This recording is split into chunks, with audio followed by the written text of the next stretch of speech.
தூத்துக்குடி மாநகர சார்பாக முதலமைச்சர் உத்தரவுகளுங்க பல்வேறு நடவடிக்கை எடுத்து வந்தாலும் 4 மண்டலாக மாதம் மாதாந்திரம் நடத்தினாலும் 4 மண்டலம் மக்களோட குறை தீர்ப்பு நடத்திட்டு இருக்கோம்.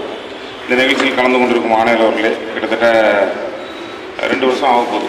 2 வருஷமாக நம்ம மனு நடத்தி நிறைய விஷயம் தெரிஞ்சுக்கிட்டாச்சு. அதாவது முதல்ல சாலை எப்படி போட்டோம், அதுக்கப்புறம் மக்கள் கோரிக்கை அடிப்படையில் உடனே தீர்வு நடைபெற்று கொண்டிருக்கு. இந்த நிகழ்ச்சியில் ஆணையர் அவர்களே மற்றும் துணை மேயர் அவர்களே, சிவசேவாட் அவர்களே, நம்மளோட பிளானிங் சார் மற்றும் நம்ம ஒரு முனீர் சாராக இருக்கட்டும், ஒரு எஸ்ஓ இருக்கட்டும், மாமன்ற உறுப்பினர்கள் அனைவருக்கும் வணக்கம். பத்திரிகையாளர் நண்பர்களுக்கு வணக்கம். இந்த கூட்டத்தின் நோக்கம் நல்லாவே தெரியும். சொத்து வரி பெறமாற்றமோ அது ஆட்டோமேட்டிக்காக பெறப்பெறுப்பு சான்றிதழ் நடக்கும். மக்கள்கிட்ட வர்றது எந்த கோரிக்கை இருந்தாலும் சரி, சாலை சின்ன சாலை வசதி இருந்தாலும் சரி, இது வரைக்கும் 4000க்கும் மேற்பட்ட சாலை 2022 எங்களுக்கு முதலமைச்சர் ஒரு வார்டு கொடுத்தாங்க. இன்றைக்கு வரைக்கும் 4000 சாலை போடப்பட்டு உள்ளது புதியதாக. அது மட்டும் இல்லாமல் நிறைய பூங்காவும் அதேமாதிரி பாரம்பரிய இடம், ரோடு எண்டு நம்ம டபிள்யூஜிசி ரோடுலலாம் 10 வருஷத்துக்கு முன்னாடி ஒரு சைடு தான் பார்க்கிங் இருந்தது. அது இன்னொரு சைடு நம்ம சோறு போட்டோம்னா 2 சைடு நம்ம ஏன்னா வண்டிகள் வாகனம் கூட்டிகிட்டே வருது. முன்னாடி வீட்டுக்கு ஒரு வண்டி இருந்தது, இப்போ 3 வண்டி வரைக்கும் வருது.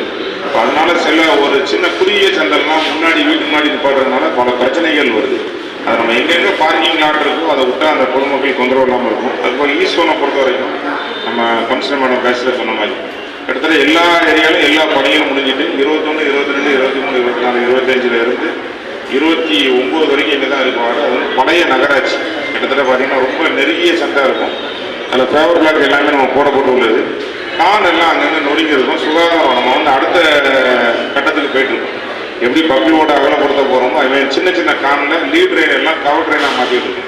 அதை நம்ம எஸ்எஸ்பியில் மார்க்கெட் ரிசர்வில் மாற்றியாச்சு. இப்போ போடுறதெல்லாம் நம்ம அப்படி தான் வெஸ்ட் ஜோனில் ஃபுல்லாக மேக்ஸிமம் கவர் ட்ரெயின் போட்டாச்சு. சவுத் ஜோன்லையும் இருக்கிற பகுதியை ஒரு சில இடத்துல மாற்றி வரும். சமூகத்தில் ஒரு 3 ரோடு போட்டிருக்கோம். அதை லீட் ட்ரெயினும் ஒன்று மாற்றுறோம், சின்ன ட்ரெயினும் வருங்காலத்தில் மாட்டிடுவோம். அது மூடி வைக்கிறதுனால நம்ம அந்த கொசு தொல்லையோ மக்களுக்கு இந்த இடத்துல இருக்காமல் சாலையும் நல்லா ப்ராடாக தெரியும். அதுக்கப்புறம் பார்த்தீங்கன்னா இதில் தான் நம்ம தூத்துக்குள்ள என்டர்டெயின்மெண்ட் கிடையாது. என்டர்டெயின்மெண்ட் பேசினா பீச் ஒன்று தான். அது முத்துநகர் பீச் தான் நம்ம 2023 திறந்தாலும் மக்கள் மத்தியில் இன்றைக்கும் நல்ல வரவேற்பு. பொங்கல் டைமில் பார்த்தீங்கன்னா 20-26 பேர் வராங்க. தொந்தரவு இல்லாமல் இருக்குது. இன்னும் அதை என்ன செய்யணும் அப்படின்னா அந்த முத்துநகரில் இருந்து ரோட்ஸ் வரைக்கும் லிங்க் பண்ணலான்னு வச்சுருக்கோம். அது ஒரு அடுத்த திட்டம் ரெடி ஆகிட்டு இருக்குது.